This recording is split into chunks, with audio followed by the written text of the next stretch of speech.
For the Northeast for the Bahamas Ministry of Tourism, Investments, and Aviation, responsible for the sales and marketing initiatives for the Northeast. And it is my absolute pleasure to be here with you all this morning.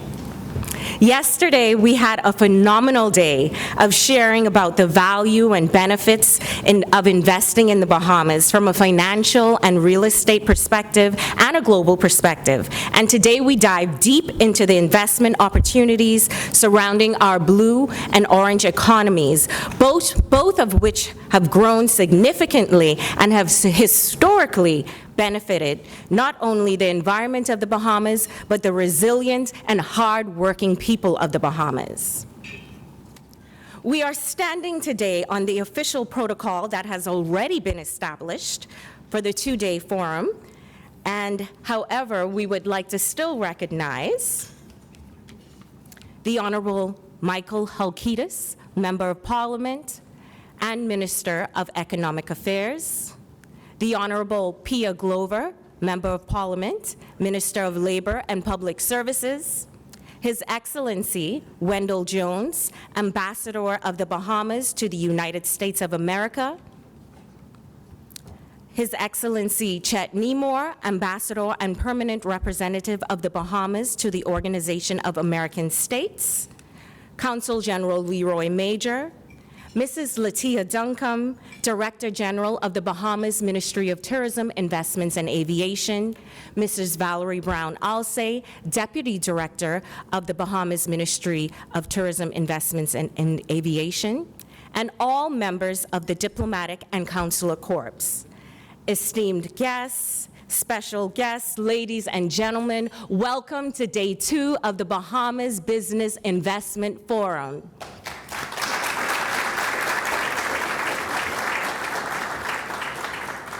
Please join me in welcoming, for the official welcome, our Director General, Mrs. Latia Duncombe.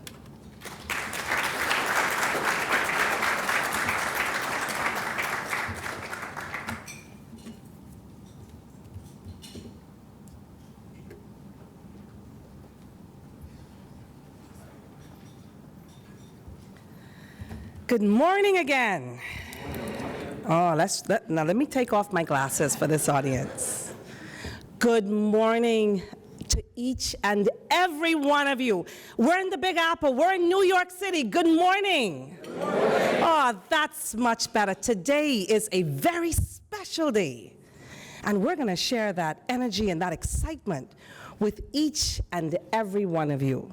This is not the day to drop sleep. This is not the day to run outside for a conversation, because going outside means that you're going to miss some vital and critical information that you need to be aware of, that you need to know. And I promise you, it's going to be power-packed and exciting. Now that I have your attention, I'm going to go into my notes today. Today is Day 2. And as Crystal mentioned, yesterday we reinforced the Bahamas' strength as a destination for smart investment, driven by strong tourism growth, infrastructure momentum, and market confidence. We're here because the Bahamas has built trust with sound governance, robust regulation, and a unified vision for growth. Today, we go deeper, focusing on 2 high-growth sectors, where momentum is translating into purpose-driven, future-facing opportunity: the blue economy and the orange economy. But before we dive in, let me ground us in a simple truth. The Bahamas is a world-class destination. We are a progressive nation with strong regulatory framework, a respected financial services sector, and a globally recognized tourism product. And I want to give us a round of applause.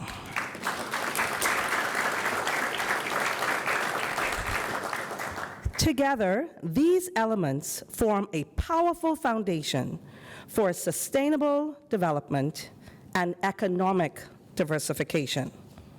The blue economy is not theoretical, it's territorial, built into the very geography of who we are. With over 100,000 square miles of marine space, we are uniquely positioned to lead in ocean-based industries that address global priorities: coral restoration, blue carbon trading, sustainable fisheries, ecotourism linked to marine science. These are not soft value initiatives. These are tied to global investment trends, ESG benchmarks, and climate commitments. The $124 million Marine Conservation Initiative, backed by Standard Chartered, is one signal of what's possible when impact and investment align. Today's conversation will show how the Bahamas is creating investable models around sustainability, where every reef restored, every mangrove planted, and every carbon offset tracked contributes to real returns. If the blue economy secures our environment, the orange economy amplifies our identity. Our creative industries, music, art, fashion, cuisine, storytelling, are not just side notes for tourism. They are central to how visitors engage and how value is created. Through strategic investments like the Creative and Performing Arts School, mural revitalization, and policy shifts to support the creatives, we are cultivating an ecosystem where Bahamian talent is showcased and commercialized. We're building an economy in which culture is not consumed passively, it's co-created, shared, and exported. As global trends show, destinations that succeed in cultural capital retention also stand out in long-term visitor engagement, repeat travel, and economic resilience. So what does that mean for investors like some of us in the room? Because of the world's direction and the way that we're heading, it's focused towards authentic experiences with meaning, towards tourism that regenerates what it touches, towards investments that are measurable, both in return and relevance. The Bahamas offers all of that, backed by strong performance, bold vision, and a government aligned on execution. We're seeing it in Grand Bahama with the multi-sector development, in the Family Islands where arrivals and airlift are rising, and across sectors where public-private cooperation is opening spaces for new capital and new ideas. Today is not just about what's next for the Bahamas. It's about what's next for global tourism, sustainability, and culture, and how the Bahamas is choosing to lead in all three areas. We believe in a growth model that balances beauty with business, purpose with performance. And as you engage in today's sessions, I invite you to consider your place in that future. Because when you invest in the Bahamas, you're not just backing a destination, you're partnering and building a nation that's moving forward, upward, onward, and together. Now to the second part of my task today, the introduction of our next speaker. Our next speaker brings deep experience at the intersection of finance, governance, and economic reform. With a background in economics and finance, and as a chartered financial analyst, he spent years serving the Bahamas, both in the House of Assembly and now as the leader of government business in the Senate. Today, he plays a pivotal role promoting financial services, international trade, and small business growth, while advancing national efforts in digitization and the ease of doing business. Ladies and gentlemen, special guests, please join me in welcoming the Minister of Economic Affairs, Senator the Honorable Michael Halkitis.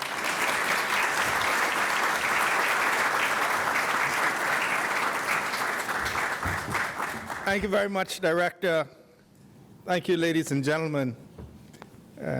All protocols observed, I just want to begin by thanking and congratulating Ambassador Jones and his team for putting on the second iteration of the Investment Forum.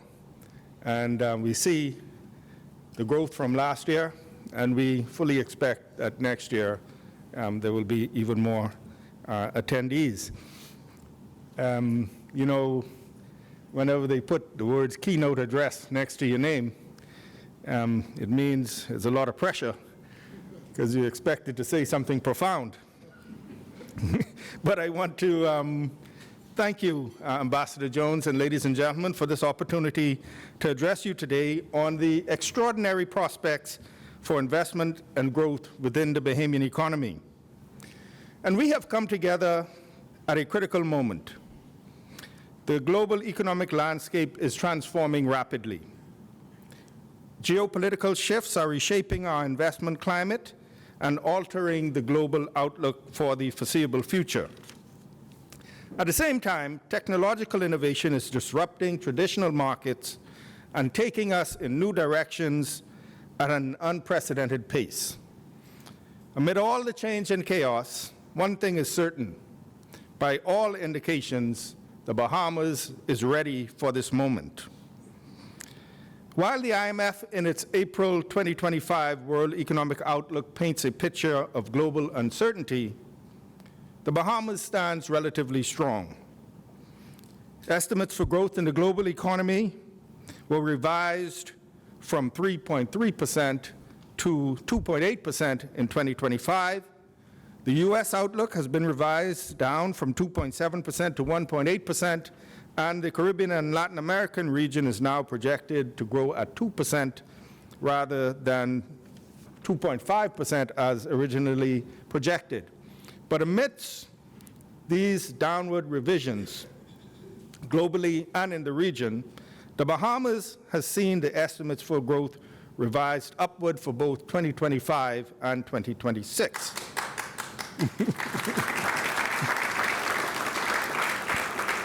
In fact, in 2024, our economy grew by 3.4%, exceeding expectations.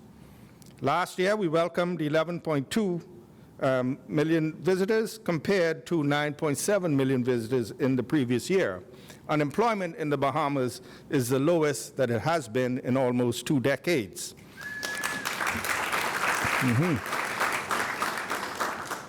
Our inflation rate fell to 0.4% in 2024, down from the elevated levels in 2022-2023 in the aftermath of the COVID-19 pandemic. So, ladies and gentlemen, the country's fiscal health reflects our positive momentum as well.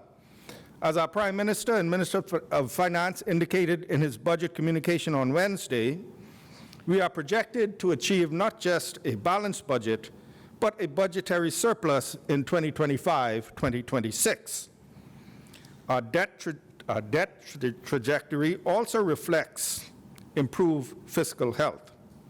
Debt to GDP has been reduced from over 100% during the height of the global pandemic in 2021 to 72.9% in March of 2025, and we target 50% debt to GDP by the year 2030-2031. The international community has taken notice of our progress. A few weeks ago, Moody's Investor Services upgraded our outlook from stable to positive. And this upgrade recognizes our improved fiscal health, our achievement of a primary surplus, and our stable political framework. Fitch Ratings assigned the Bahamas an inaugural BB- rating with a stable outlook in 2025. And their rating reflects our high GDP per capita, effective governance, and continued fiscal consolidation efforts. As the Prime Minister said, we are now targeting an investment-grade credit rating within the next 3 years. This achievement will reduce borrowing costs and strengthen investor confidence in our already promising prospects for growth. Much like the international ratings agencies, investors have also taken notice. Over the past 3 years, we have brought in over $10 billion in investments, and billions more in proposed investments are in the pipeline. These investments span high-growth industries like tourism, energy, fintech, infrastructure development, healthcare, the maritime sector, financial services, and second home and vacation rental markets. Major luxury brands have moved in to be a part of this bonanza of opportunity. Rosewood, Montage, Park Hyatt, Bulgari, and Four Seasons have all chosen the Bahamas for major developments and expansions. The Royal Caribbean's Royal Beach Club on Paradise Island represents a $110 million world-class experience for cruise passengers. Carnival's Celebration Key in East Grand Bahama will soon welcome its first guests. The Six Senses development is also making progress in Grand Bahama. And of course, we have the recently announced sale of the Grand Lucayan Resort for an over $800 million investment in a resort, casino, residences, the nearby Lucayan Marketplace, and other amenities and attractions. The $360 million Ritz-Carlton development is underway in Eleuthera, and other islands like the Exumas are also seeing major developments take root as well. Many other major projects have also been pitched and are currently under review by the government, and I hope that we had some pitched yesterday, and we'll have some more pitched today that we can put in the pipeline and move towards implementation. Ladies and gentlemen, investors are flocking to the Bahamas for many compelling reasons. Chief among them is the fact that our political and economic stability provides certainty in uncertain times. Our strategic proximity to the United States also offers unmatched market access. And as a key transshipment hub for the Atlantic region, we provide gateway opportunities to international markets. Our tax-neutral environment delivers significant advantages. We maintain no personal income tax, no corporate income tax for the vast majority of businesses, and no wealth, inheritance, or estate taxes. In addition, our robust investment incentives regime includes duty-free imports, real property tax exemptions, and industry-specific concessions. These measures create meaningful financial benefits for investors, giving their businesses the best opportunity at success. And as a result, investments are coming in targeting various industries on islands across our archipelago. And this is by intent. The government's priority is the expansion of industries on all major islands. Our goal is to move away from the traditional Nassau-centric approach taken in years past and focus on many of the untapped opportunities in our family of 700 islands and keys.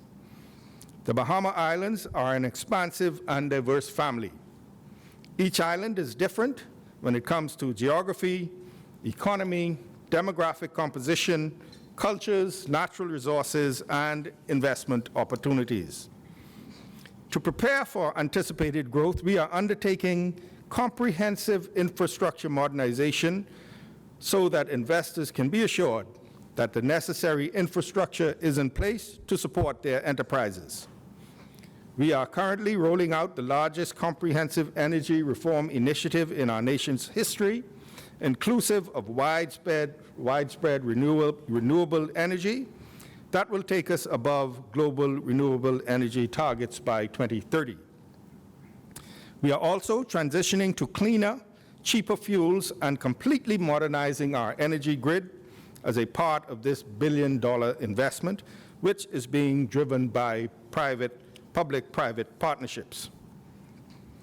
Our current road infrastructure investments total $250 million across our islands, and this is in addition to millions more that have already been completed.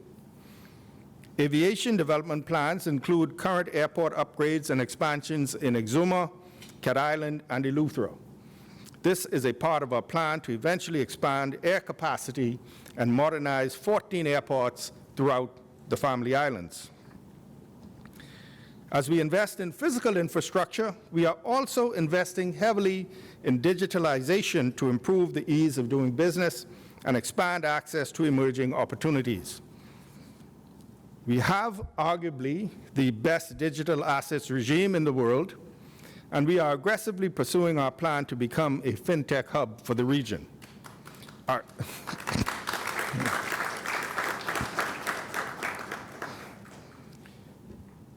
Meanwhile, ladies and gentlemen, trade diversification efforts are ramping up as we seek to lower our trade deficit, reduce our food import bill, and enhance food security.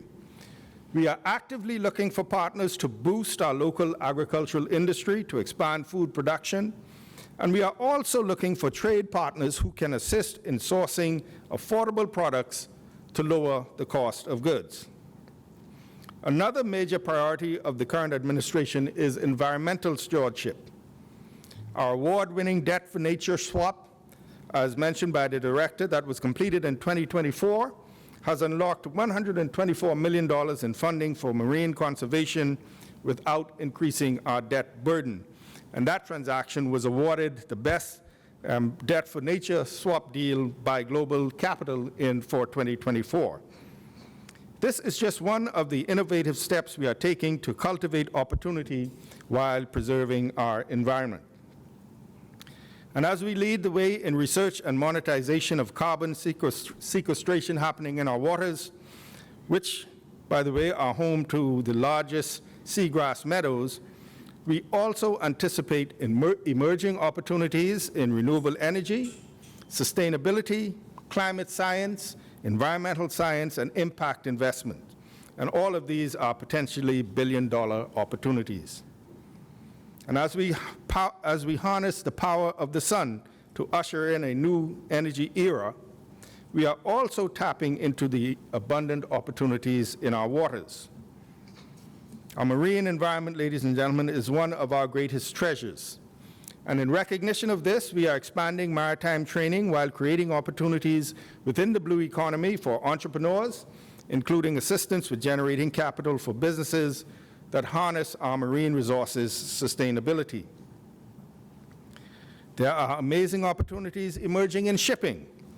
Right now, we have the expansion of what will be the largest cruise ship and large vessel shipping yard and repair facility in the world located in Grand Bahama. As this development is underway, we are simultaneously targeting marine tourism and excursions, fly fishing, and sustainable aquaculture, amongst other opportunities. And so we are really just scratching the surface when it comes to the economic potential of our blue economy. And we are actively looking for partners to work toward a shared vision of success. As a tourism-based economy with many talented creatives, we are also prioritizing the orange economy. Our creative and cultural industries, in many instances, represent largely untapped economic opportunities. I'm talking about everything from traditional craft to digital content creation, music production, and cultural tourism. We have partnered with UNESCO to support creative entrepreneurs with comprehensive funding options. The recently launched Crafting the Bahamas Creative Entrepreneurs Initiative showcases and supports authentic Bahamian artisans and creatives across our entire archipelago. Their work is featured in the Tingzi marketplace. This digital platform connects our creative producers with national and global consumers, expanding reach beyond traditional geographic limitations. Another major investment in the orange economy is being made in the first ever creative and performing arts school to drive participation in the orange economy. This educational initiative will develop the next generation of creative professionals and cultural entrepreneurs. New intellectual property rights legislation ensures our artists and creatives can benefit fully from what they produce. This legal framework protects creative works and enables sustainable business models in the creative sector. We have put the support and legal framework in place to elevate the creative economy. Our goal is to have authentic showcases of Bahamian culture and creativity woven into our tourism product and our daily life. The orange economy is still in its infancy in this regard, and we are looking for partners to help us cultivate and showcase Bahamian talent nationally and abroad. So, ladies and gentlemen, for all the opportunities I've mentioned, we are actively seeking forward-thinking partners who share our vision for sustained growth and innovative diversification. The government recognizes that it can't do it all alone. The new Bahamian economy will be built through partnerships. Historic levels of investment are already flowing into our beautiful islands, and our growth trajectory is projected to be positive for the foreseeable future, so there is absolutely room for more investments. We welcome investors to explore the possibilities and consider partnerships that will bring our transformative vision to life. Thank you very much, ladies and gentlemen, and good morning, and we look forward to all of the wonderful ideas and proposals that will come out of this, the remainder of this forum, and bringing them to life so that when we come back next year, we can point to some successes. Thank you very much, ladies and gentlemen.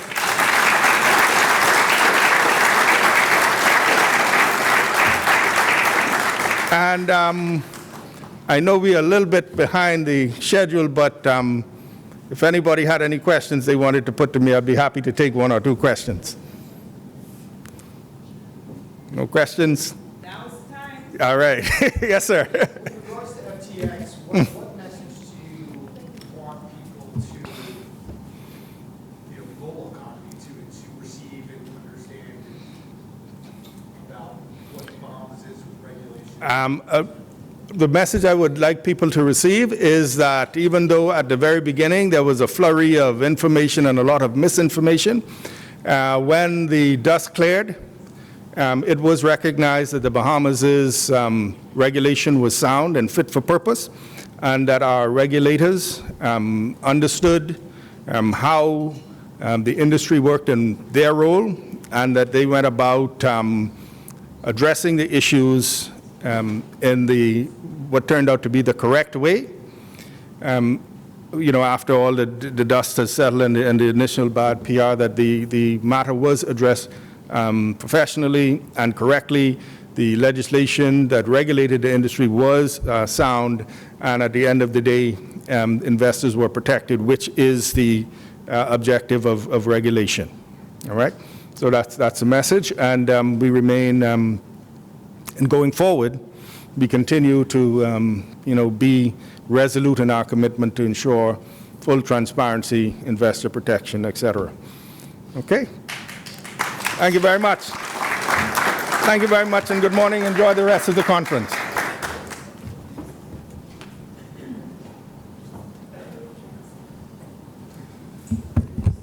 Thank you, Minister Alcides. Let's give him another round of applause, please.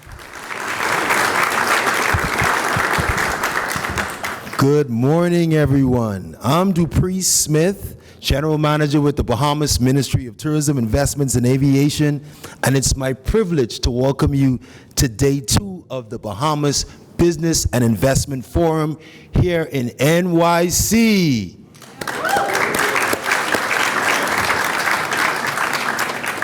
Today, we're diving into two transformative panels that showcase investments opportunities in the Bahamas' blue and orange economies.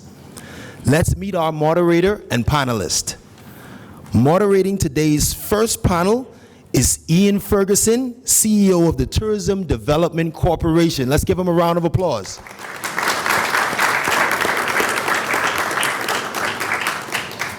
Joining Ian are his esteemed panelists, Dr. Craig Dahlgreen, Executive Director of the Perry Institute,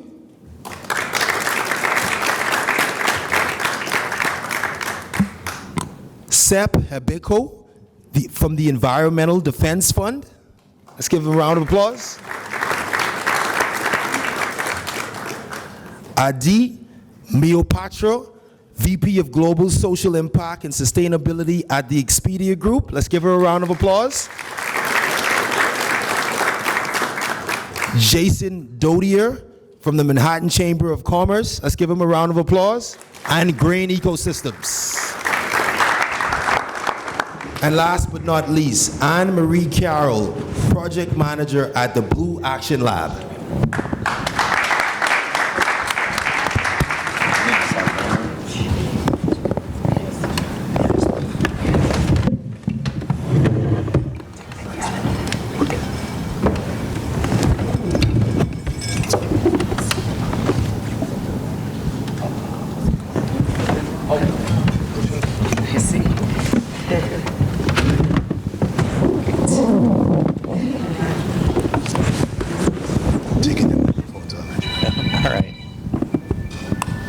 Thank you so much, Dupree.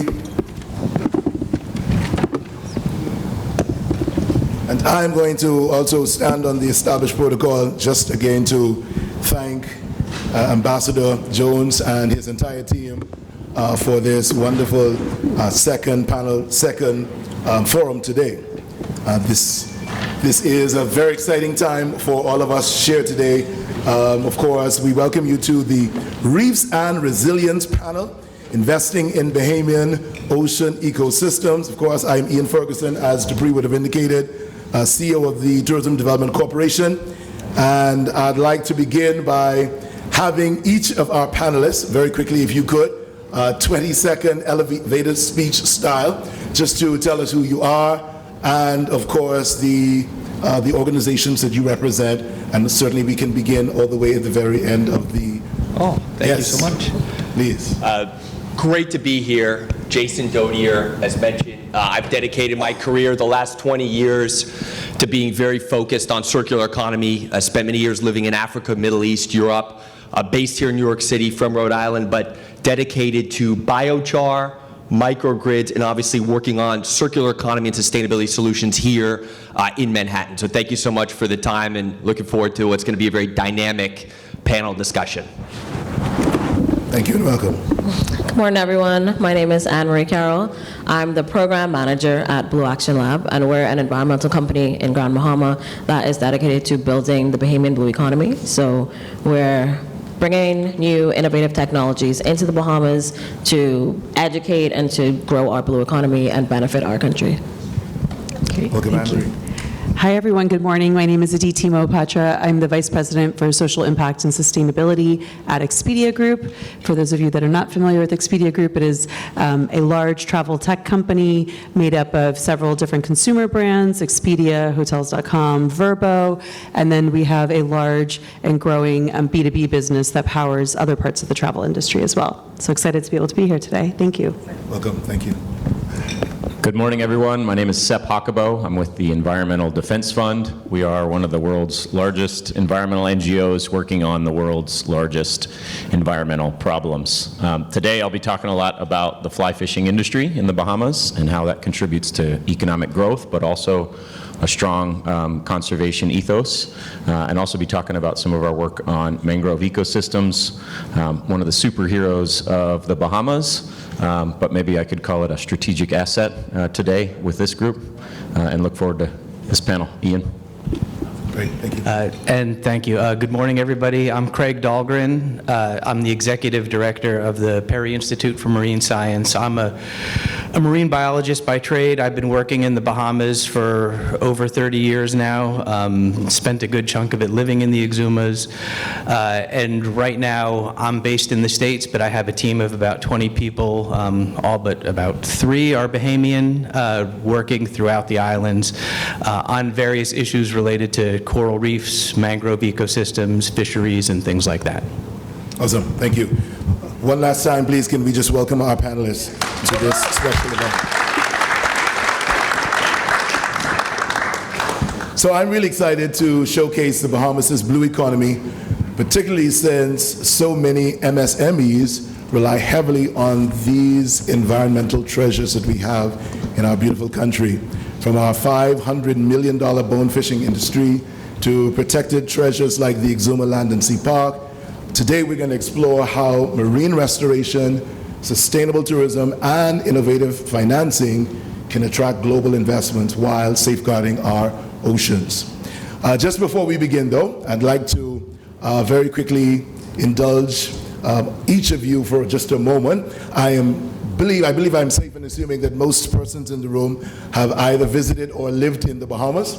So what I'd like for you to do very quickly, please, before we hear from our panelists, is to just turn very quickly to the person that is on the left or the right of you, and to just share, considering that 70% of the persons that come to the Bahamas come for a water experience. Just very quickly, could you share one of those water experiences with the person on the side of you? You have only a minute to do that. Please, 60 seconds. Tell them something exciting about the water, something you experienced, snorkeling, diving, fishing. Talk to them about it really quickly.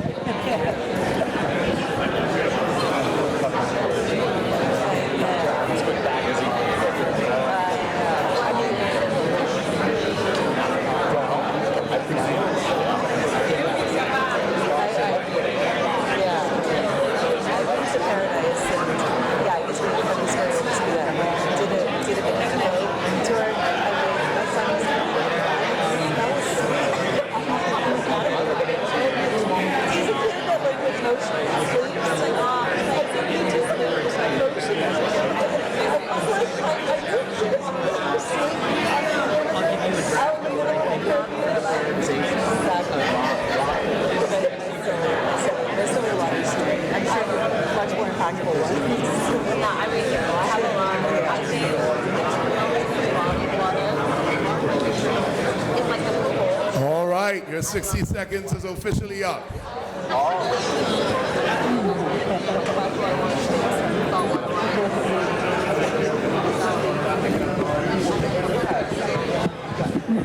And based on the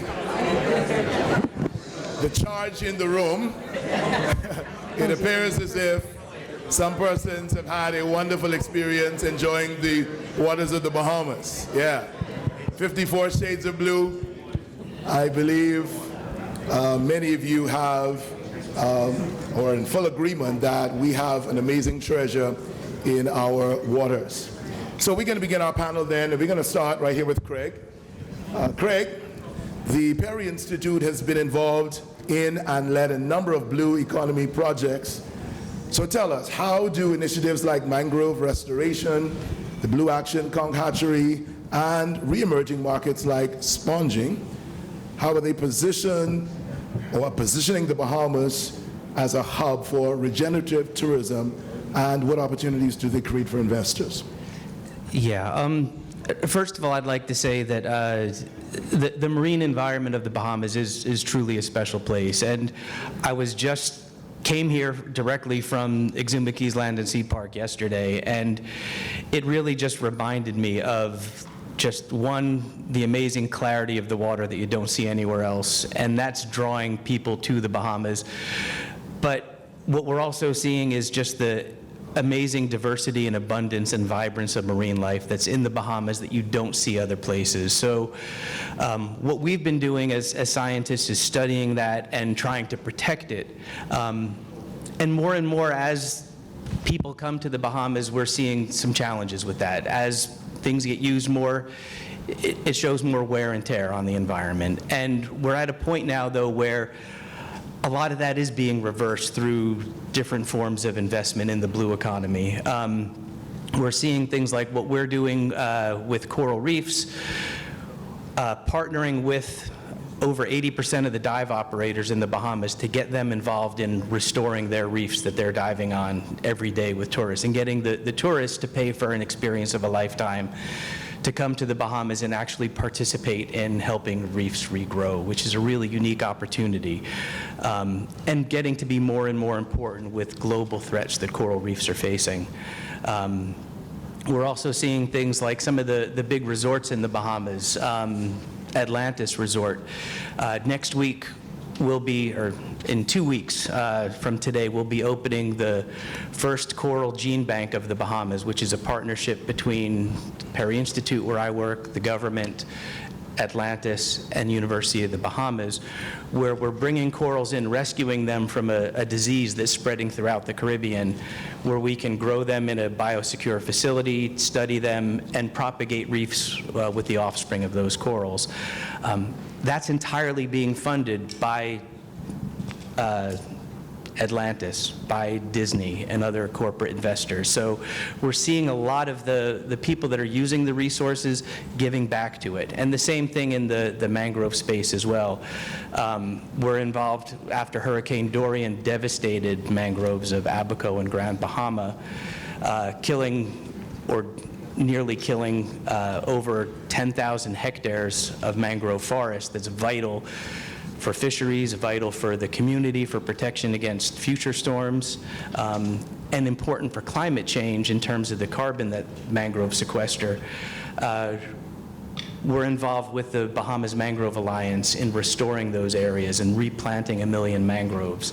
And a lot of the funding, the majority of it's coming from Salesforce. So we are seeing corporate investment in the Bahamas that's really driving the conservation and restoration now, and really starting to fuel that blue economy. So I'll leave it at that for now. Awesome. Thank you for that, Craig. And certainly we commend you for that incredible work. Let's talk carbon credits for a moment. How can projects like coral reef health improvements and coastal infrastructure in the Bahamas tap into those carbon markets? And what potential returns might investors expect? Yeah, so from the scientific point of view, from the ecosystem point of view, the real, like Sepp called them, superheroes, when it comes to sequestering carbon out of the atmosphere, are mangroves and seagrass beds. And the Bahamas has more seagrass beds than almost any other place on the planet, and more mangroves than any other place in the Caribbean except for Cuba. What we're seeing is there's a lot of potential for restoration of these areas and tapping into that carbon credit market. The government of the Bahamas implemented new legislation a couple years ago about that, and we're still sort of feeling through our way on how that is going to get operationalized at present.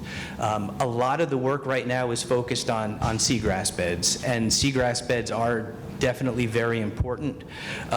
Unfortunately, seagrass beds are not as threatened as mangrove systems are right now.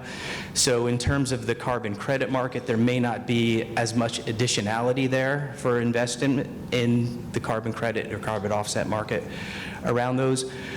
But in mangroves, we are seeing that. With mangroves, though, the challenge is that the Bahamas has already committed in their NDCs to Paris Accords, a certain amount of mangroves that are being protected in that, and they can't double count those. So we're still, again, working through how we're going to move forward with carbon markets with respect to mangroves. Like I said, over 10,000 of those mangroves that were committed are dead now after Hurricane Dorian, and we're in the process of restoring those. So there is a window that we can maybe tap into that market to help restore those areas as well. Awesome. Thank you again, Craig. Sepp, you talked a little bit about your involvement with the bone fishing, fly fishing, environment, of course, key tourism asset. We know, again, and Craig spoke to this a little bit, how much at risk from climate change, of course, natural disasters, those special assets are. So how can coral and mangrove restoration alongside building with nature increase ocean ecosystem resilience, and what role should Bahamian entrepreneurs play in this effort? Yeah, great question, Ian. Well, I'll say there's two core characters to this. There's the Bahamian people, which are incredibly resilient, right? Bounce back from hurricanes, and climate change is the new threat, but Bahamians are rising to that challenge. And as part of that, partnership is a key piece, right? So every one of the folks up here works through strong partnerships with the government or community partners in the Bahamas. You mentioned, the bone fishing industry is a $500 million a year industry, right?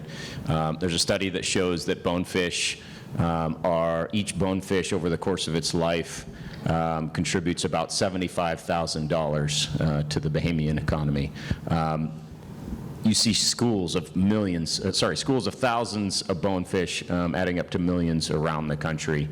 So that's an incredible asset that is protected. We heard a lot yesterday about stability, right? And not just words, but actual legislation that provides that stability. Bonefish, tarpon, and permit, the foundation of the recreational fishing industry, are protected.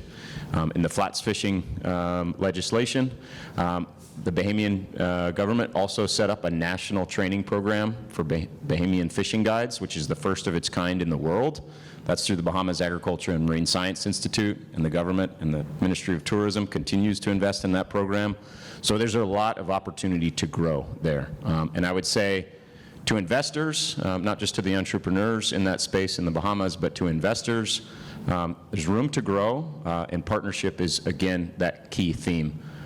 These guides live and breathe fishing on the water. So if you're interested in that investment opportunity, talk to me. I can connect you with the Fly Fishing Industry Association. Ms. Samantha Roll with the SBDC is doing a phenomenal job of propping up those small businesses. Talk to her, and we connect you with the right people. Good. Thank you for that, Sep. That very alarming statistic that you shared. I'm going to take bonefish out of my diet. Tell us a little bit, Sep, how can the boating industry adopt sustainable practices, and what digital resources can support this transition to enhance tourism sustainability?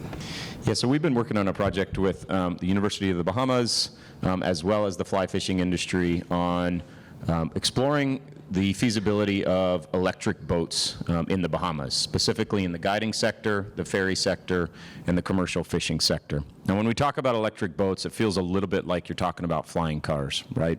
But the reality is they're on the water now, and they are, initial investment into that technology is higher, but the costs are much lower.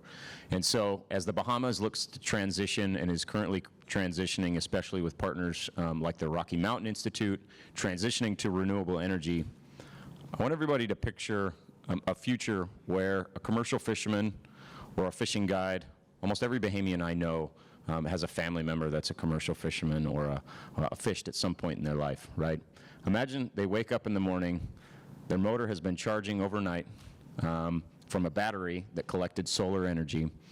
They run off of a silent engine all day long with no emissions, no oil or gas in the water, and they come home and they plug that back in, and their only cost was the initial investment into that, right?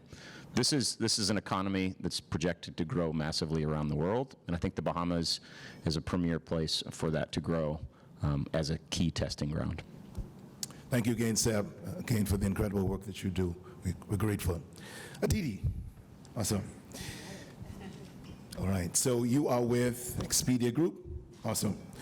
Of course, Expedia Group is committed to connecting travelers to sustainable options through its Destination Stewardship Program. Can you share data on why a for-profit like Expedia invests in this space, and how are you driving traffic to sustainable destinations like the Bahamas? Yeah, absolutely. So at Expedia Group, and as we're developing our own sustainability strategy, our own priorities, we think a lot about what are our superpowers, right? So on a daily basis, we have 10 million visitors coming to our sites to inform travel decisions. What is the kind of information and resources that we're providing those travelers to inform environmentally friendly, good decision-making when it comes to travel? Everything from the kinds of destinations that you can choose to visit, to the kinds of activities you might choose to book, to the kinds of experiences you might have, of course, when you're at these destinations. So when we're looking at that, we have to look at obviously very credible kinds of standards and opportunities of how we can also try to expand the universe of these kinds of destinations for our travelers. So we've done different kinds of programs. We've done programs where we're helping to build the capacity of different destinations to address the impacts of climate change, think about how they can invest in their own businesses and small businesses to enhance sustainability. So we've partnered with organizations like the Caribbean Travel Organization as well. As part of that effort, we've invested and partnered with over 150 different destination management organizations as part of that. And then we've made some really specific investments in partnership with different destinations, which we would love to be able to do with the Bahamas as well, to increase visitor education around what reef-positive travel looks like, for example. So we did a program with the Australian Queensland DMO where we partnered to create a website and educate travelers on what reef-positive travel was. As part of that experience and exercise, travelers went to that site, did a series of different games and kind of different kinds of educational videos, and learned facts about the Great Barrier Reef, what it meant for that community, ways in which they could be good travelers and good visitors when they were there, so really increasing education and awareness, but then also building in some incentives. As part of them completing each of those different modules, they also got travel rewards, they got loyalty points, they got benefits to being able to visit then that community. So creating both increased awareness, creating the right kinds of incentives to promote the kinds of travel that we want to be able to see is also kind of a really key ingredient for us when we're thinking about, again, what are our opportunities? Of course, we were also following up that partnership with a direct investment in the coral reef restoration of that Great Barrier Reef as well. So we were also following it up with our own investment. But really, our superpower is to promote more responsible travel behavior for those millions of travel decisions that we're helping to make on a regular basis. Beautiful, win-win, absolutely. Yeah. So Expedia supports reef and ocean ecosystems through activations and a nature-positive tourism fund. How does your digital platform help businesses in this space grow? Yeah. And what does your research reveal about sustainable travel behaviors? Yeah, absolutely. So, we've done a lot of work to better understand what do our travelers want to know when it comes to sustainability, what are the kinds of issues that they think are important when they're thinking about sustainable travel options. And the research is super compelling. It's maybe not surprising to many of you in the room, but 90% of our travelers are looking for sustainable options when they're making their travel decisions. So it's a really important and compelling kind of aspect to what they're thinking about. When you dig into that a little bit more, though, travelers find it extremely challenging to navigate that. So 70% of them are overwhelmed with how to be a good traveler and how to make good decisions. And again, with the kind of scale that we're operating with, we have to try to bring that information to travelers in digestible ways, easy filters, easy insights. Obviously, things are shifting a lot with AI at the moment, and we'll be able to provide new kinds of insights to travelers as they start to experience travel search in really different ways. So the more information and the more insights that we have about what different destinations have to offer when it comes to sustainability and how you think about sustainability, you will be attracting travelers in a very different way as we start to integrate AI in a much deeper way.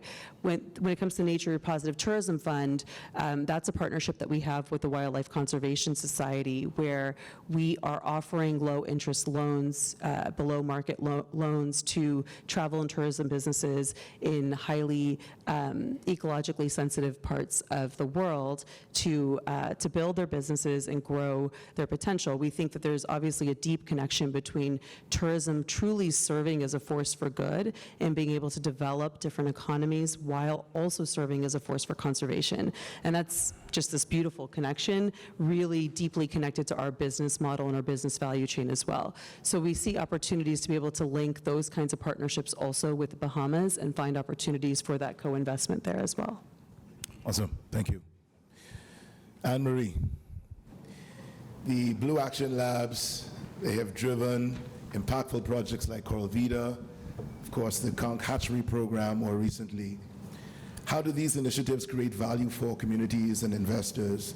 And what are the pathways for investors to join these kinds of accelerator programs? Yeah, thank you. So for Blue Action, our main goal is to, like I said, build a blue economy. And as we're able to get that technology transfer from around the world into the Bahamas, it allows Bahamians to receive education on how we can use our oceans to make money and make us more resilient. So we're putting the power in the hands of Bahamians. For investors, so at Blue Action we have two arms. We have the Blue Action Lab, which is in Grand Bahama, and we have Blue Action Accelerator. So with our accelerator program, we're finding like new innovative startups that need some seed funding, and we give them that seed funding, and they're able to test their product in the real world, and we're able to help them pilot their product in the real world in the Bahamas and around the world, because we have other partners. So by doing that, they're able to see what works, what doesn't work. And for investors, that gives you the opportunity to then invest in a company that has tested their product in real life. And so you're reducing your risk, and you know that your investment won't automatically go down the drain. So one of our pioneer project was Coro Vita, and they started in Grand Bahama, and we helped to facilitate their success and their work. And now they're a global award-winning company. So they've expanded from Grand Bahama. Oh.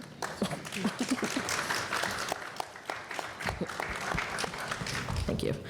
So they've expanded from Grand Bahama. Now they're in Saudi Arabia, they're in Dubai, and they're in Sabah. And their co-founder is here now, actually, Sam. So if you want to hear about more if you want to hear more about what they're doing, definitely speak to him. But yeah, definitely education in terms of community, and for investors, we're testing real-world products. Congratulations, Blue Action Labs. Awesome. With Community Day 2025 and a new film premiere on the horizon, how will these events amplify the Bahamas' blue economy narrative, and what opportunities do they present for investor engagement? Yeah, so I think that it highlights the work that we're doing, and with things like Community Day, you're able to see how Bahamians are reacting to the work that we're doing, and how Bahamians are getting involved in that work. And it just spreads more awareness. It spreads more awareness about the blue economy in general, and how you can get involved, and all the new things that are happening in the blue economy. So we have multiple startups with these new technologies that most people haven't even heard about before. And like I said, it spreads awareness. It gets people in the mindset, and it gets them wanting to invest more money and build the economy more, and just make us more resilient throughout the Bahamas. Beautiful. Thank you so much, Anne-Marie. Great. Jason. So BioCar offers unique benefits for coastal communities. How can it build resilience and unlock economic opportunities in vulnerable areas like the Bahamas? And how viable is its integration into blue carbon strategies given current MRV standards in carbon registries? So I want to just start and say I've been very fortunate in my life to work on some very complicated problems, travel the world, and what I have experienced and witnessed in my recent engagement with this team, the team of everybody I've met from the Bahamas, particularly Crystal and Dupree, has been absolutely incredible and inspiring, because when you think about the scope of that problem, it takes a village to execute, and you have to show up. And I just want to highlight, too, last week I hosted an event in my home state of Rhode Island where circular economy, blue economy was a big focus, and the team from the Bahamas showed up, and you can see the natural synergies that can come together when you pull these minds and really come to the table. And for me as an entrepreneur, you have to be obsessed with the job to be done. So when you think about biochar, I searched the world looking for solutions. I've worked on microgrids, mangroves, electrification of cities, the largest public-private partnership here in New York, which is JFK Terminal 1. When you think about island nations, resilience is security. Resilience can create jobs, it can create a lot of innovation, and it's how you bring businesses to the table. So when you think of biochar, think about Hurricane Dorian for a second. One of the statistics I saw was around 1 million tons of debris, woody biomass, organic waste, et cetera. You could theoretically take that waste, pyrolyze it or gasify it into solids, a liquid, and a gas, biochar obviously being one of the solid outputs, where you could leverage that essentially to improve soil health. You could filter water. You can leverage that in hard-to-decarbonize sectors. So when Minister was talking earlier about some of the building work that is taking place. Well, you can leverage biochar and you're sequestering carbon at the same time. So you're able to tap into carbon markets. So today in the voluntary market, biochar makes up roughly 93%. And one of the reasons for that is, first of all, quick time to deliver. On average, about 5 months when you're producing biochar, you are starting to sequester carbon. But in addition to that, it's very easy from an MRV, a measurement, reporting, and verification perspective, to validate and substantiate what the biochar can do. And I'll tell you, in the U.S. today, we have a major issue when it comes to our soil. It's been decimated.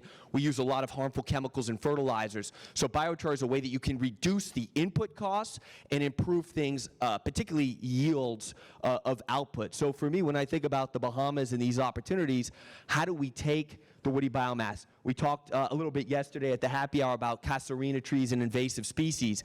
These are all fantastic. So that 1 million metric tons, the last thing I'll say, if you put that in perspective and you think about an average biochar project, that could probably sequester around 650,000 metric tons of CO2, which is about 7% of the Bahamas commitment tied to Paris Agreement. I lived in France for 3 years during the Paris Agreement, so thinking about Article 6.2 and 6.4. A lot of eyes are going to be on the upcoming COP in Brazil, and that's going to play a huge role in how the Bahamas goes forward and really approaches these things. And, you know, true courage is knowing what not to fear. We shouldn't fear these enigmas. We should come together as a group and bring the transparency, the radical transparency, and this group of experts, and think about how do we pull them together to drive these markets. So that's what it's all about, and that's what Grain is focused on, is being a partner. And I would say sign me up for the business bonanza that you know, the minister talked about earlier, because this is here, and we're going to need radical innovation to do that. So it's a little bit about the perspective we've got on biochar and carbon markets. Jason, that's great. And in fact, you seemingly have moved into my final question for you. So ocean-based carbon removal methods like biochar, seaweed cultivation, and alkalinity enhancement are critical for global climate targets. What are the primary financing barriers for these initiatives, and what innovations can accelerate their responsible deployment? So prior to co-founding Grain, I was working on I had worked with Schneider Electric for a long time, which last year was Time Magazine's most sustainable company in the world, and they're doing a lot of access to energy work. And that's where I learned about biochar actually for the first time, was working on a project in Africa that was unrelated, and I saw biochar and was really impressed by it. And then I moved into the private equity space for a little bit, where we worked on public-private partnerships, and my mindset was, how do we unlock some of that capital to come into this space? You heard a little bit from some of the other speakers about major corporations, Salesforce, Microsoft, Google, JP Morgan. Standard Chartered has played a big role in the Bahamas. Carrie Constable, who I know very well, she spoke at the Rhode Island Climate Stocktake, was the Chief Sustainability Officer for Google, and had that role at Standard Chartered, talked about the role of looking at places like the Bahamas to pre-invest and pre-purchase carbon credits. So that's the first leg of the stool, is you can de-risk projects by getting big-name corporations to come into those projects, and typically they're going to invest in projects that align with their value chain. So for example, if you have a bagasse project, so bagasse is a byproduct of a sugar mill or a sugar project, you would have companies like a Cargill or American Sugar Registry, et cetera, that would pre-purchase those credits. You could get up to 50% of the revenues, and then the rest tied to different milestones, and or you could structure a strategic offtake agreement. So that's one. That's a great way to de-risk, and then you could start to drive other forms of capital into the discussion.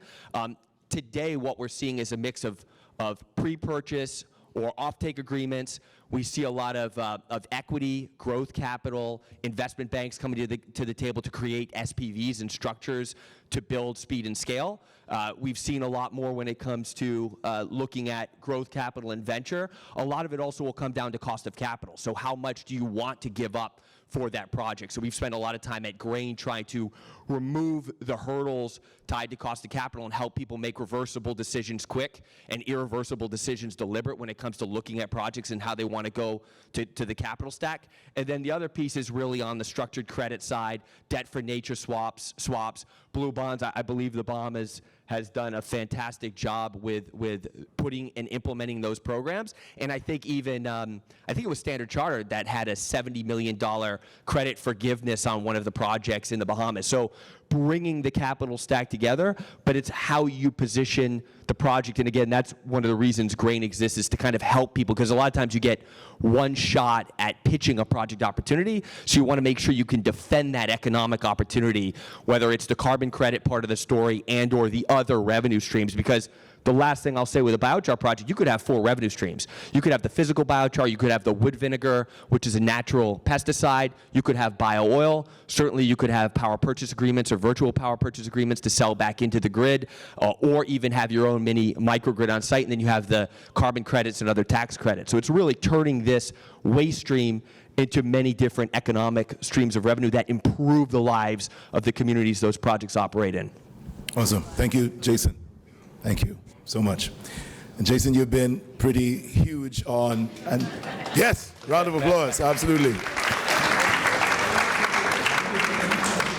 Jason, in our brief conversation, you've been huge on this call to action, this, driving us to move more forcefully into accomplishing some of these great initiatives and enhancing them, and of course introducing new ones. So just as we wrap up this panel, can we just hear from each of our panelists, just 60 seconds, that call to action. Tell us, please, tell the investors in the room, how do we join this blue economy movement one step at a time? We'll start right here with the Perry Institute. Yeah, sure. From my perspective, related to what we do, I think there's ample opportunities in sustainable tourism, in fisheries, and also in terms of the philanthropy side of things too. But I definitely think there's room for markets related to fisheries and aquaculture and sustainable development in the tourism industry as well, especially around the regenerative economy. Yeah, a couple things come to mind, Ian. One of the biggest ones is partner with Bahamian industries, partner with Bahamian experts, right? Come back to the guides. They are world-class guides. People from around the world come to the Bahamas to see the waters, but to fish there. So that partnership piece is really strong. And conservation. It was exciting to hear yesterday on the real estate panel that people aren't looking just to come in, buy some land, clear the mangroves, and set up. That happens. But more people are asking for that natural environment, right? We look out the window and we see Central Park. New York would not be New York without Central Park, right? And the Bahamas would not be the Bahamas without mangroves. So I think that takes everybody, investors, all the Bahamian partners in here, to say, let's continue to conserve these mangrove ecosystems that give us clear water, that give us the fish on our plate, and that protect us during storms and protect us from sea level rise. Thank you. That's it. Yeah, of course. Sorry, I want to take away from your applause there. So yes, I mean, building on both of my panelists' previous comments, there's obviously a deep connection between the tourism industry really serving as that force for conservation. So my call to action would be to continue to partner, find ways to be able to partner in not only that co-investment side, which is obviously critically important to be able to support the local businesses that are standing up these conservation efforts and bringing in tourists to be able to experience that, but making sure that the information is also getting out there to the tourists around the kinds of efforts that are being put in place to be able to attract the kinds of travelers that you want to be able to attract, and to be able to continue to develop that ROI around the investments that you're making in this space. Thank you, Aditi. Yeah. Anne-Marie. Yeah, for us, I would say the only way to be resilient is to diversify our economy. So while we're building the blue economy, that actually opens doors for expanding into other economies like the orange economy, et cetera. So one of our projects, we have an underwater sculpture garden, which directly works with a local artist. So I'm just saying, like, if you're an investor, if you're coming in, you want to invest your money into the blue economy, it won't just be in that blue economy, that spreads out throughout the Bahamas. And it's important that we use that to build our country so that when we have these terrible storms, we're not, or if we have, God forbid, we have another global pandemic, we're not dependent on that one stream of income from tourism. We have other streams of income. So, yes, thank you. Thank you. I would say three quick things. One, support the Blue Action Lab at all costs. Innovate. We have to unlock more innovation. It's critical, and I speak from that. I know so many incredible founders in this space, and that is going to drive a lot of the impact we need to have. Number two, engaging. I talked to Peter Gerudis yesterday for a little bit at the happy hour. You think about maritime and the role maritime could play in driving decarbonization and carbon removals, getting those companies to the table. The average maritime fleet, 5,000. I think it's about 5,000 tons per route. So you could offset. It's just one example of how you can offset through carbon removals and other things. And the last thing, the magic is what happens between now and next year, as we heard earlier. I'm certainly committed. You think about synergies between U.S. states and the Bahamas, Rhode Island and the Bahamas, natural synergy, making that happen, bringing the delegations, bringing the right stakeholders, whether they're the electric boat companies or they're businesses that are doing, charging infrastructure, et cetera, bringing those companies to the Bahamas and vice versa to execute on that vision and to create jobs and do real projects and drive more innovation and pilot projects. Awesome. Huge round of applause for our panelists today.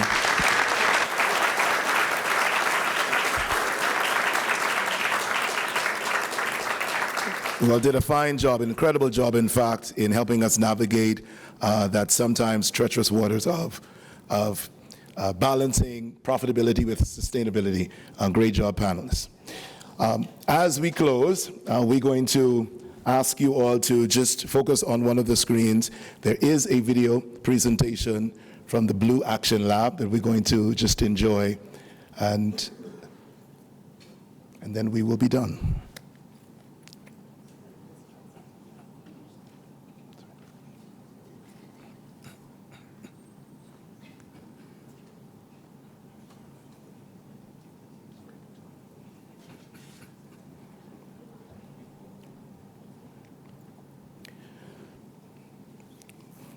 While we have this pause, perhaps we have just a minute for quick questions.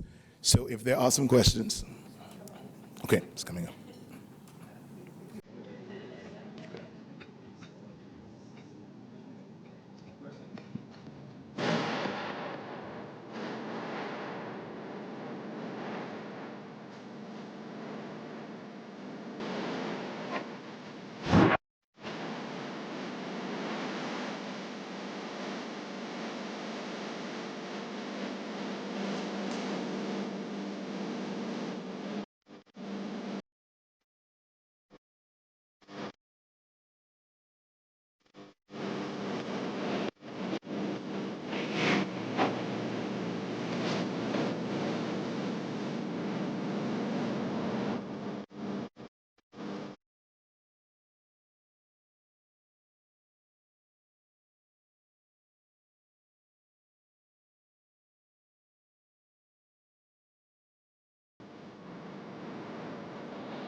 All right, awesome.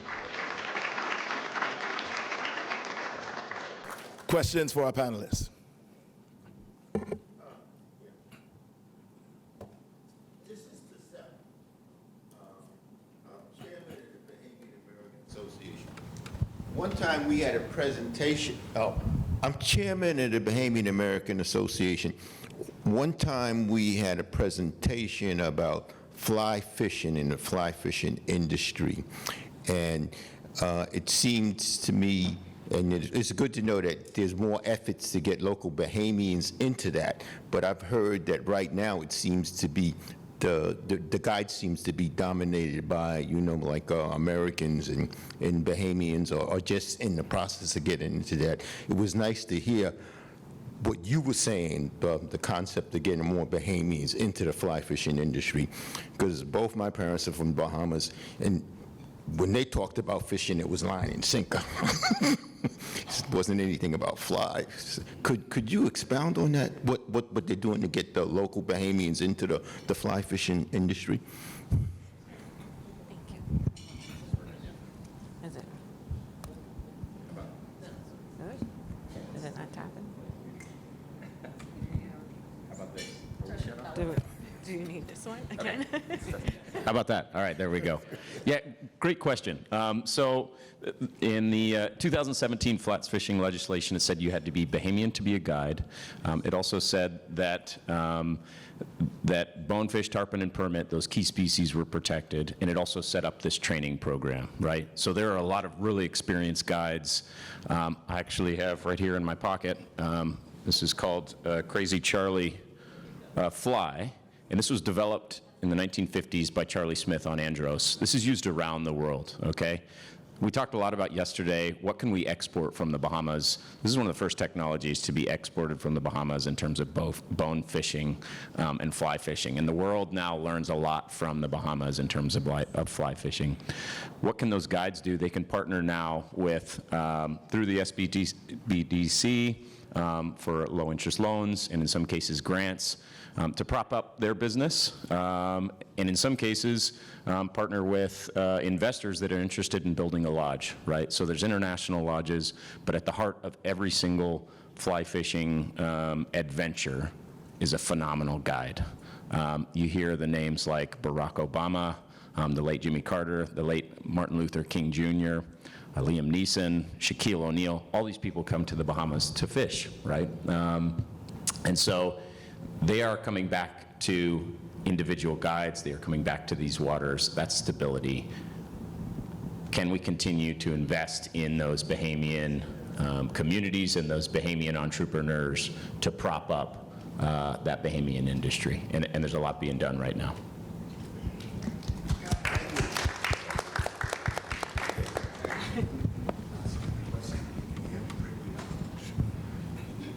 Thanks, Crystal.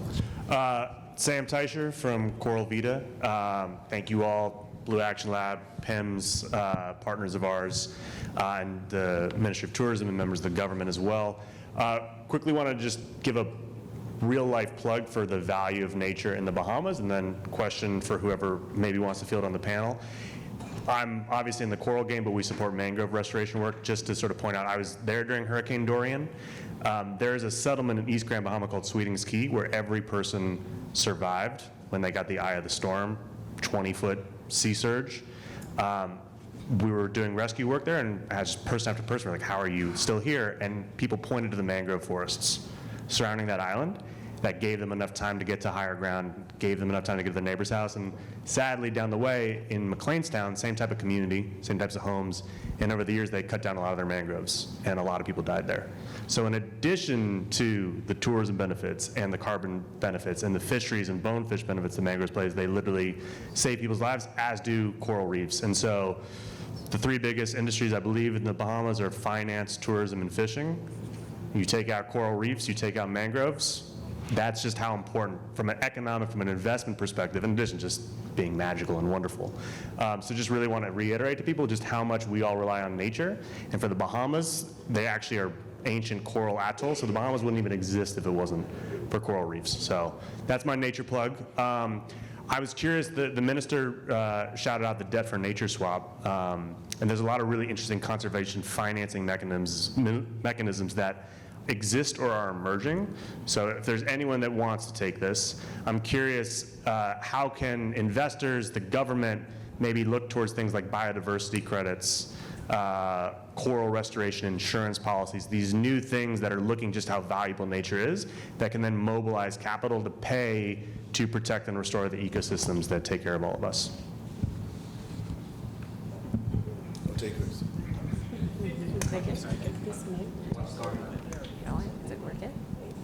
Is this working now? Okay, great. So just taking on part of that, Sam, the Bahamas right now is looking into things like hurricane insurance for the coral reefs, similar to what's being done on the Mesoamerican reef, where if there is a storm of a certain category within a certain distance from the insured reefs, it triggers the payment so that immediately after the storm comes, we can send teams out to assess the damage and then actually do something about it, whether that's cementing corals back into place or whatever that might look like to help the reef. So there are some innovative tools like that that are being applied that are funded or will be funded in part through this debt for nature swap. But we're still just starting to look at what some of these mechanisms might be, I think, at this point. I don't know if they've gone down the road of looking at biodiversity funding through that yet or anything. Thank you. I have a question.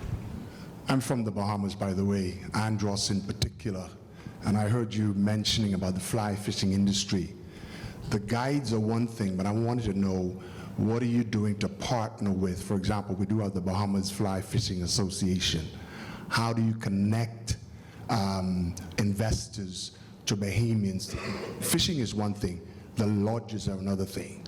How do you connect investors to Bahamians to partner with building the lodges themselves, instead of just being foreign owned?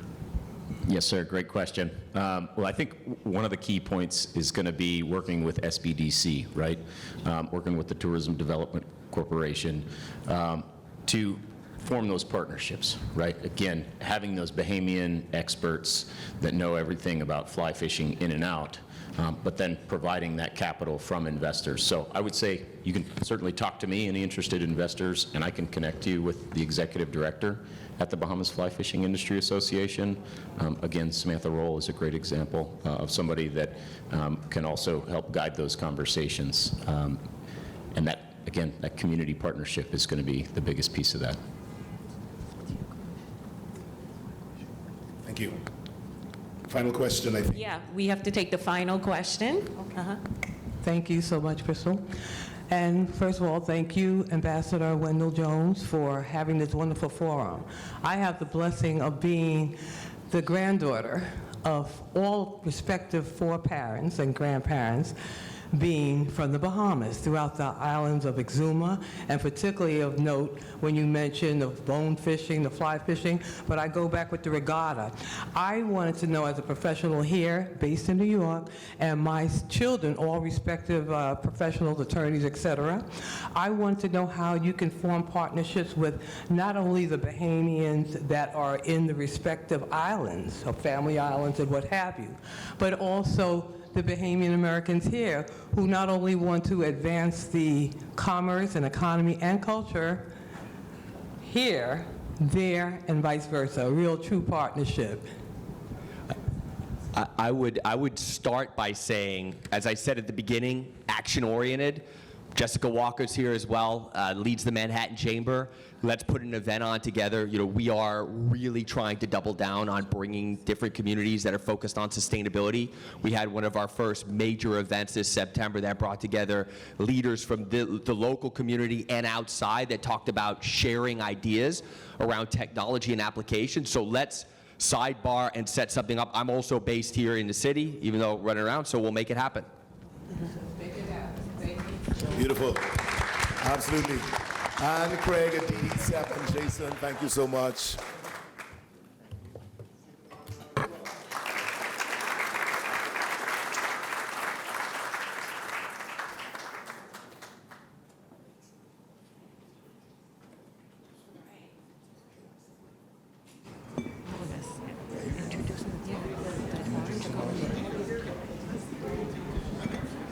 All right, that was a very fruitful conversation and discussion. I even learned a lot myself, and someone just mentioned to me also, Joel Moxie is another fly fishing entrepreneur at home who is doing wonderful things and building that bridge between here and at home as well. So as we transition now, we're going to dive straight into talking about the orange economy and how you and investors can be a part of continuing to facilitate the growth of this economy.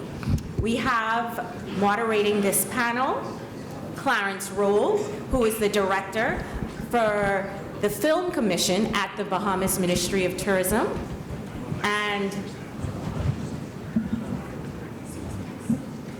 we also have the Honorable Pia Glover, Member of Parliament, Minister of Labor and Public Service. We have Lil Duval, who's a Bahamian American actor, musician, comedian, and cultural influencer. We have Dake Gonzalez, who's the president of Shakedown Productions. And we have His Excellency Jamal Roll, international muralist, who is also the Bahamian ambassador to the United Nations Educational, Scientific, and Cultural Organization. Let us welcome our moderator and our panelists for the Orange Economy discussion. And yes. Right after this, ladies and gentlemen, we're going to have a networking mixer. That's why we're keeping the conversation going and flowing. So afterwards, you will have an opportunity to further ask questions, further meet our Director General and our Deputy Director General, and also the moderators who have been conducting these discussions. So don't be in a frenzy. You will have an opportunity to connect because we're going to have some speed meetings and a networking session right after this panel. Turning it over to Mr. Clarence Rowell.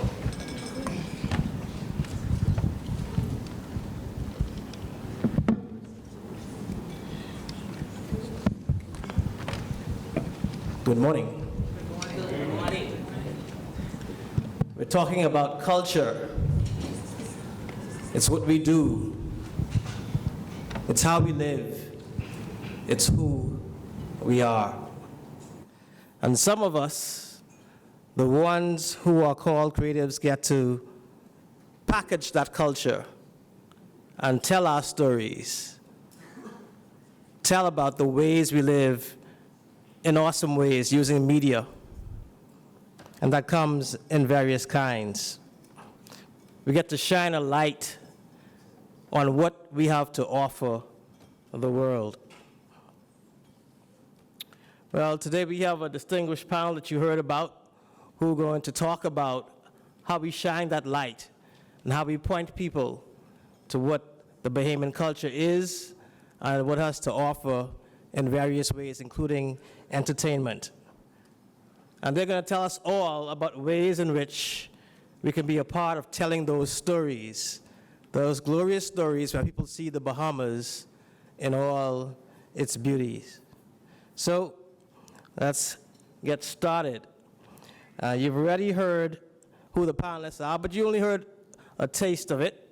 And so I'm going to give everybody just 60 seconds to reintroduce themselves and share how they are helping to tell the story of the Bahamas. And I was taught to be a gentleman all my life, so Minister, you know that was coming. So we'll start with Minister Glover Rowell, and then we'll make our way over Dake and then the others. Thank you, Clarence, and good morning, everyone. So you can never leave your passion. My passion is not politics.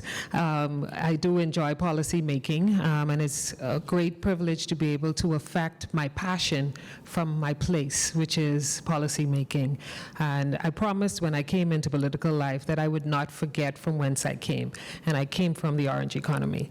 I came out of the creative industry, and my background and my degree is in hospitality and tourism, which is the perfect blend of the cultural and the creatives. So it is a privilege to be able to sit in a position where I'm able to actively, positively affect policy in regards to building the orange economy in our country that we've been working on for a while, but we're seeing that we're at a place right now where there are some great rewards that are blossoming. Wonderful, thank you. Dake? Hello, my name is Dake Gonzalez. I'm a sixth-generation Bahamian. I live in Harbor Island as well as New York. I started my company in Harbor Island. I was a bartender and a foreign client. We produced photo shoots, came into the bar and asked me to help them. I helped them. They left the island. Upon departure, they said, "How much do we owe you?" I said, "Oh, nothing. I have a job. I'm a bartender. I loved helping y'all." And they called me. They took me to New York subsequently. And now I have a company that has offices in New York, Los Angeles, Miami, and still in the Bahamas with a staff of 15 people, 15 wonderful people. And we produce photo shoots for global brands like Fendi, Armani, Gucci, and they come to the Bahamas and we help make all those shoots happen. Beautiful. Talk about passion. It's where passion leads. You find something that you love doing, you'll never work a day in your life. Yes. Ambassador Rowell. Good morning, everybody. My name is Jamal Roll. I came from a family of artists. My father is an artist, so I was that kid drawing in the dirt and in school drawing the teachers instead of doing my school work. But I had a teacher who I did a mischievous drawing of a caricature of, and instead of scolding me, he paid me for it. So I started to draw every other teacher. So that was the start of my career as an artist, and now I have my artwork is in Buckingham Palace, the White House, and the Vatican. So I'm happy to be here today. Wonderful. That's Ambassador Rule. I'm proud to claim him as one of the rules. If you ever notice, we have 3 rules standing before you, so you know something cultural is going on when it comes to the Bahamas. And Duval. All right, I'm Lil Duval. Is this working? All right. All right, I'm Lil Duval, but most importantly, I'm a Bahamian. My family is the Hasties, the Hannahs. You know, I've always been a part of the Bahamas. I always went there every summer. They raised me. So I feel like it was always obligation of me to represent. And that's pretty much what I represent is the Bahamas, Florida, and community. And I show that through my social media. I live over there. I live in Eleuthera, the big island, not Harbor Island. I live in the more country island, and I love it over there. But for the most part, I try to reflect through my actions of who I am and try to, and what I've seen over time is influence a lot of people. Like a lot of my friends in the industry, a lot of people and a lot of my fans, all of them want to come over to the Bahamas. They all want to do what I do. So I've learned you have to be who you want to be. I mean, you have to, what's the word I want to say? You have to be the change that you want to see. So that's what I do. So by me doing that, I'm a reflection of the Bahamas, and by me being a reflection, I hope I'm a good example for y'all to show y'all how, to show the America how we are, you know what I'm saying? So I'm not the best at explaining it, but I'm the best at showing it. You can go through my social media and see, you know what I'm saying? Because I'm trying not to curse for y'all, you know what I'm saying? I'm trying to be articulate and be professional, but I can show you better than I can tell you, you know what I'm saying? Like, I've been on social media for about 20 years, and I've been one of the most influential people on social media as far as our people, you know what I'm saying? I still have over 200 million views a month on social media, and it's been like that for over 10 years, you know what I'm saying? Actually more than that, you know what I'm saying? That's just on one platform. So, I'm just more of a doer than I am a sayer, so I can show you better than I can tell you. Right, I can confirm that. I've seen the social media posts. And I got hit by a car over there in Eleuthera. And they took me over there to the island in Nassau. Took me to the hospital in Nassau, and they took care of me. So, Shai, if you're a nurse over there, y'all looked out for me. As Duval said, if you look at his social media, you'll see photos that go way back from his childhood in his grandfather's home. Wonderful, wonderful ways to tell stories. Yeah. So we want to begin with this, and just because of the seating arrangement, I'm going to be less of a gentleman now. And so I'm going to ask the first question, which I'll allow all of our panelists to address. We'll move from Dake down. But the first question is this.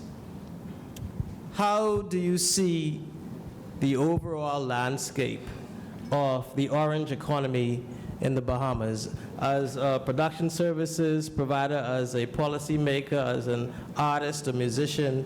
What do you think is the overall landscape of our cultural and entertainment economy? Jake. Well, hello. I just learned what orange and blue economies were the other day, because I'm in the creative industry. It's not a world that I'm part of, but I know that my clients, which come to the Bahamas to make their products look good and sell them, their shoes, clothing, cars, they come because of the water. And that is the main reason that they come, is the water and the light. When you take pictures to sell products, you need that good light. And without that water, I think they wouldn't be coming for the purpose that they want to come to Bahamas for. So in listening to the previous panel, it's great to hear that there's efforts to conserve what is driving my business, the water. When I was first starting this business, and I would send clients there, say, we want to come to the Bahamas and shoot on a beach. Can you send us some pictures? And I would send them some pictures, and they would say, no, no, no, we don't want the screensaver. We want a real beach. Do you know the Bahamas? They said, no, it's not a screensaver. It is real. So the beauty of our country is amazing. When astronauts are in the sky, they look down and they see the Bahamas. So that's really my point is the water. And on a side note, we did have a Bahamian go to space, and she was a woman. And just to follow up, are you saying in your business growth, or it's stable? How would you say the overall landscape of the business that you provide in terms of the cultural space is today? I mean, I think that the growth is steady. We've had shoots. The first shoot came to the Bahamas in 1950s. They've been coming constantly since then. We had 007, we've had the supermodels in the 80s, and they keep coming back and back because of the water. The water and that's one reason. There's other reasons we'll get to later, but the water. The water and activities in the water, because I scuba dive, and a lot of times I see they're interested in me scuba diving over there in the Lutra, and they see all the different things, and the Lutra also has cliffs that you can hike. So I think the activities, when they see those different things, because most of the time, for what I realized, I didn't realize people only knew Nassau. So if they understand that there's more other islands and there's beautiful things on them islands and activities that they can do, I think they'll be more interested in coming. Understood. Very good. Minister Glover. So I think Dake and Lil Duval spoke about the backdrop, but outside of the backdrop, I believe that there's great opportunity, and I'll piggyback off our Prime Minister's recent budget communication that he delivered on Wednesday that spoke to opportunity. I believe that that is what we have when it comes to the cultural community, the creative community in the Bahamas.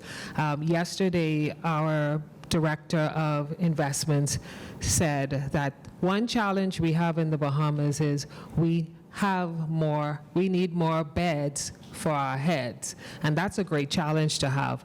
I think that we have that same opportunity when it comes to the creative community. I believe that last year we had over 11 million visitors to our shores, which is a great thing, but I believe that many of them left without an authentic Bahamian cultural experience because we don't have enough. Just like the beds, we don't have enough of those experiences, whether that's sports, whether that's arts and entertainment, storytelling, cultural, creative opportunities, or as we have a magazine in the Bahamas that's called Things to Do. We need more things to do. And I believe that the creative and cultural community can create those things to do if they have the avenues, the opportunities, and persons are able to invest in us being able to create those experiences. So the experiential tourism, there's opportunity that's still available. Wonderful. I think from the practitioner's perspective and the fine artist perspective, we are experiencing an awakening in the orange economy more than ever before.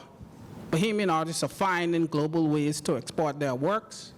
Their works are being seen on platforms, such as social media, and people are finding ways to get their works out there. I think what we need to do to strengthen it is just add a more systemic approach on how we can properly export it, as well as have people come to the Bahamas just to be a part of that experience of our orange economy, because a lot of people travel for more than sunshine and sea, but to experience the culture, and that is what I think I feel like is becoming a strong point, but we need to do more to strengthen it. And do it and target the younger audience too, because they're not going to be young long. You know, so I think if we target them as far as making them care about the Bahamas more, by the time they get our age, it'll be second nature. Because that's what happened to me. Beautiful, beautiful. So we're having an investor focus this morning. So Minister Glover, I want to turn to you. We know that investors want to have confidence in what they are investing in. Yep. So what would you say if I'm an investor and I have ideas of launching a business in the Bahamas around or in the orange economy? What does the Bahamas have that would boost that investor confidence that they can lean on, that their business will thrive? The Bahamas has a lot, so I'll drill down to two in particular that I would have spoken of, and it sits right here. There are examples right here next to me. We have the skilled talent. We have the talented, skilled creatives that already exist. And why do they exist? Because of the job that you do. We have some amazing, and the job that Dake does, we have some amazing international projects that have come to the Bahamas over the years. I've been a part of some, I've witnessed many, and so the talent has the experience, the work experience. The talent has the ability to produce in the creative space. So that is an immediate need that is met by an investor who is creative focused.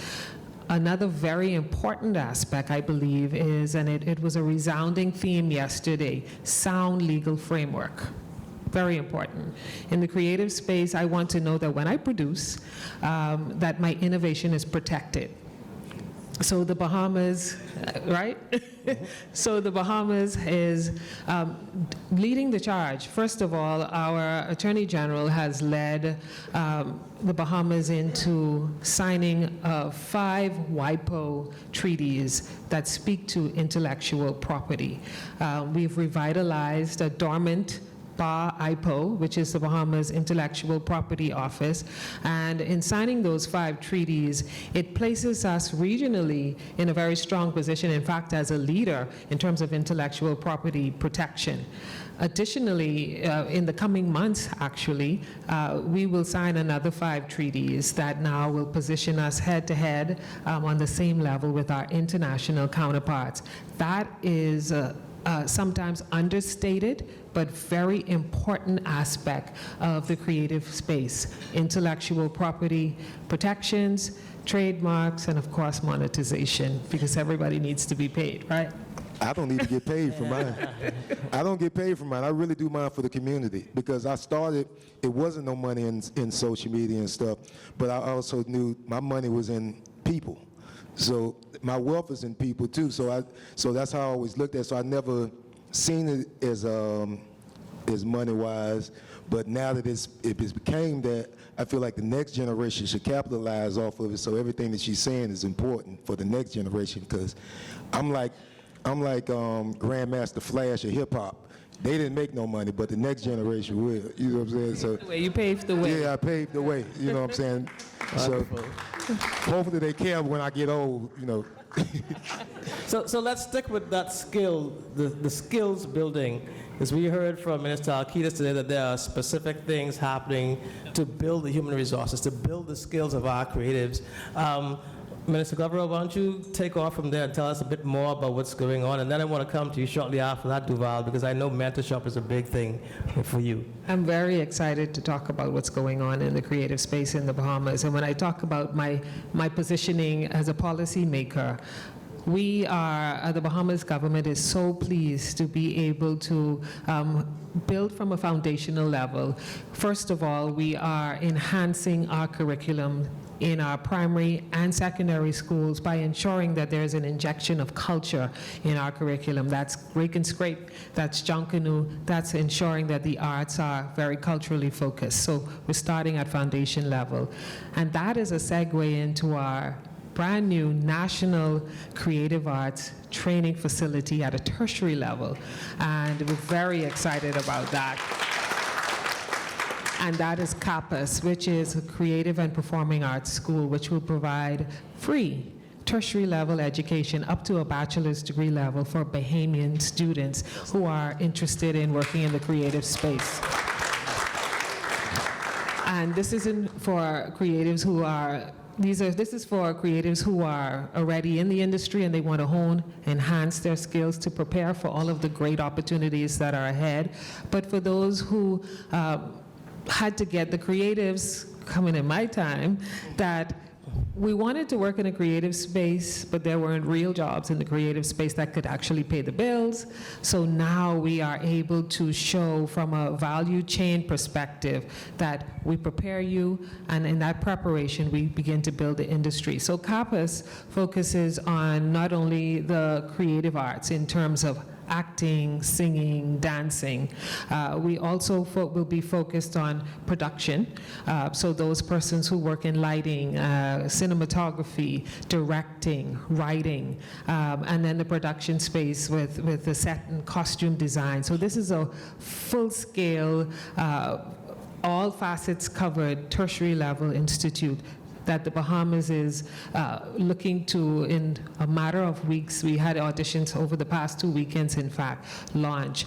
They say, where you want to know what's important, look where we're investing our money. We are investing in the creatives because we can't just say we want to build an orange economy without putting something into it.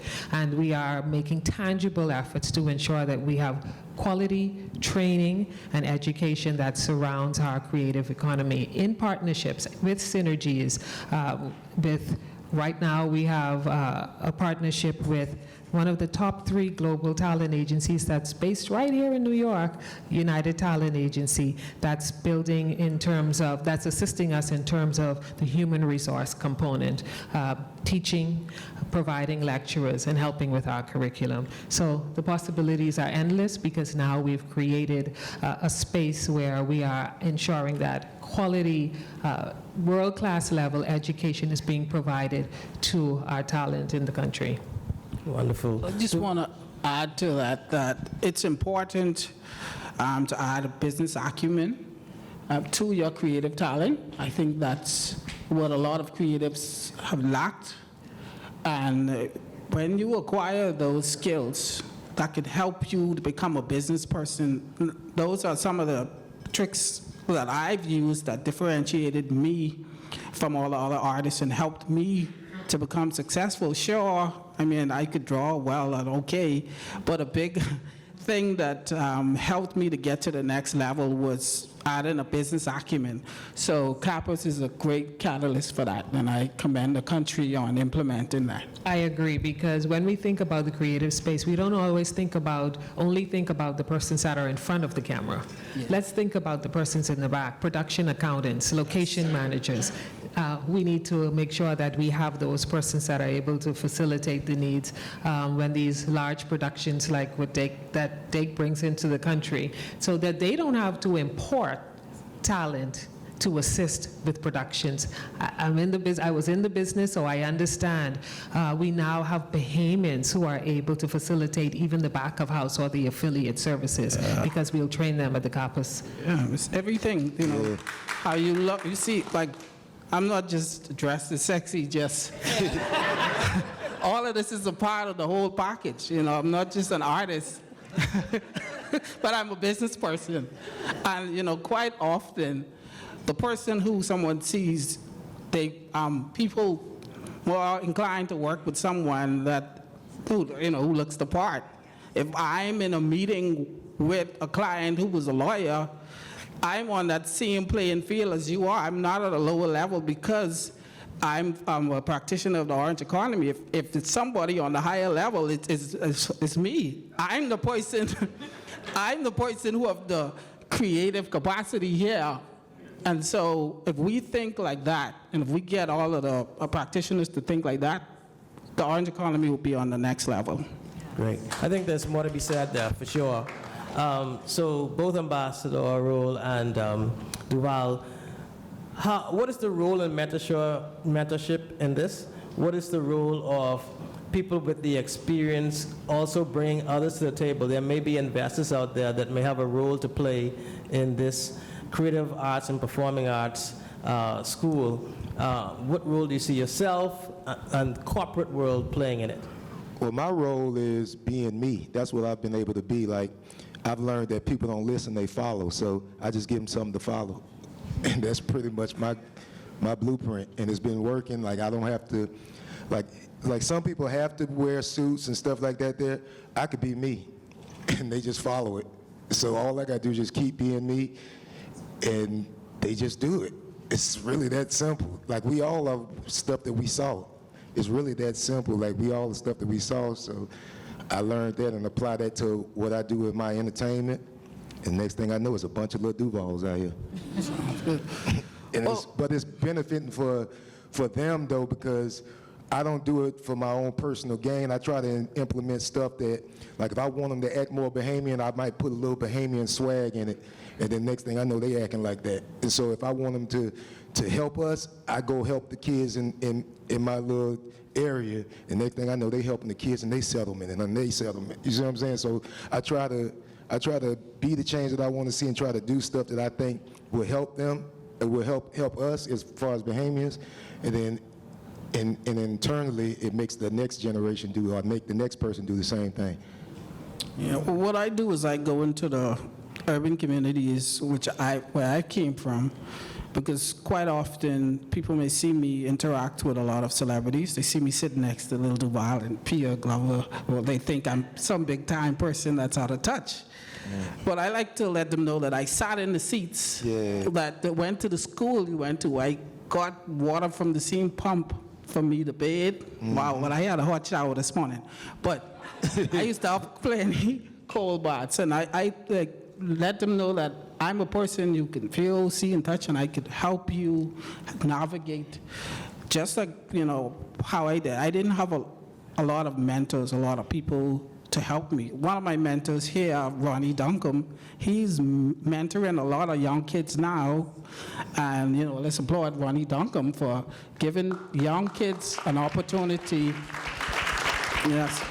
And so I want to take on that so they could look at me, look at Duval as an exemplar, as one of us. And if he can make it, I can make it too. That's all it is. Like, we are what we see. So if we just keep doing what we're doing, like just doing stuff like this here, it works. It seems like it's nothing, but that's why I flew all the way up here, just to sit up here on this panel and just to inspire people, to just inspire the next people to do the same thing. You know what I'm saying? To put Bahamas on the same platform as we see. I see Bahamas as the United States, me personally. You know what I'm saying? That's how I want to see it. I want people to look at them, to look at Bahamians the same way we look at people in America.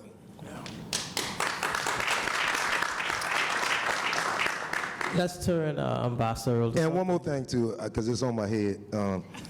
I want us to be more than just workers for tourism. You know what I'm saying? I don't want to just be like we just working for the Americans that come over there and spend money. I want it to be bigger than just us being tourism. You know what I'm saying? Tourism is cool, but we got to have our own ecosystem to where we got people that working in AI. That's most important than everything, because that's taking over all the jobs, and it's going to eventually trickle down to the Bahamas. So we have to focus on stuff like that and focus on community as far as farming and stuff like that, because eventually all the AI is going to do everything, and then the next generation, like my kids now, they can't. I mean, my daughter, she don't even know how to plant a seed because they weren't taught, and we forget that they ain't taught, so we have to put that back in there as far as farming and agriculture and stuff like that. Okay.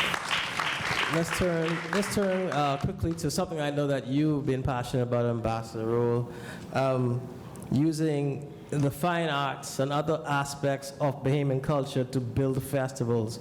Give us some of your thoughts on that. Yeah, well, I've worked with kids in the community and allowed them to take their expressions out on the wall, on the canvas, rather than do it in a negative way for graffiti. As an artist, art is a gateway. It's something that I've used to put my emotions out. If you're in anticipatory bliss for how this year is going to turn out, I want you to put that on the canvas. If you had some grief and sorrow, put that on the canvas, and then we turn that into a beautiful mural. The statistic says that a blank wall, when transformed into a mural, it's the foot traffic increases by 200%. That blank wall becomes a landmark, and that's the power of art. Festivals such as Art Basel in Miami has transformed the landscape of Miami. Thousands of people come to, and then it's a marriage between the creatives, investors, hotels. It started from dilapidated buildings, and the artists just put their artwork on it, and then as people congregate, coffee shops came, restaurants came, and this is the place that people want to hang out. People love to hang out with artists. Like, we cool people. So people want to hang out with artists and see how we think, and it became this festival that brings millions of dollars. At Windward Walls, 6 million people every year come to visit Windward Walls. And so in the Bahamas, we're in such close proximity to the States. We could do something just as grand as that. The Bahamas is a place that's known for its beauty, sunshine, and sea, and we are English speaking with dollar for dollar, and we could somehow do a festival like that with our spins, but it takes investors, it takes the government, and the practitioners to believe in it, and I think that could be the next big thing, and I'm looking forward to, after this conversation, us coming up with a plan between the Ministry of Tourism, the investors, for us to do the next great art event so the Bahamas could become known more for just the beach place, but we could have the greatest art show on the planet.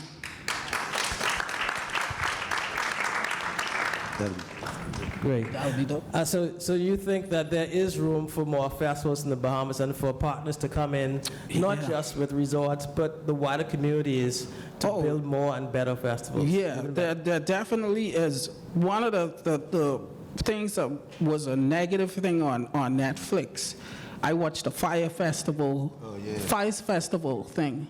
But the positive thing that I found was I never realized how beautiful our islands were.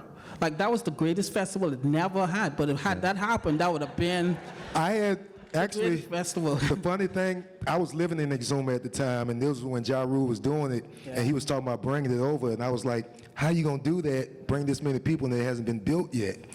Not 15 years later, or 10 years later, it's been building up a little more. But at the time, I thought it was a great idea, because I do the Gemini retreat. I do this thing called the Gemini retreat every year, where I bring friends and family to any place out of the country. And sometimes I've been to the Bahamas, but I went to Nassau, where it was more stuff, where he went over to Exuma, and that's why he had the big problem, where I didn't have the problem because I understood it. So, but at the same time, I knew how beautiful Exuma was too. So I had to wait for time. Like, now is the good time to probably bring something over there now. So I think it'll be a good time to probably bring your art festival over there. Could have the Orange Fest. Because it don't take that much in the Exuma. It's just pretty water, and you put them pictures behind it and put it on social media, it'll bring people. But this brings us back to Dave Gonzalez, because what you see is that investors can come in and they have an idea of what to do, but without the people on the ground, that idea might not come to fruition. So in fact, let us remind some of you, if you don't know already, of some of the work that Dave has done. And we actually have a very brief video that we can share with you, just a short example, or two short examples really, of some of the work that he has done with major brands in the Bahamas. So AV technicians, if you could pull up the shake spots, we'll have a quick look at it.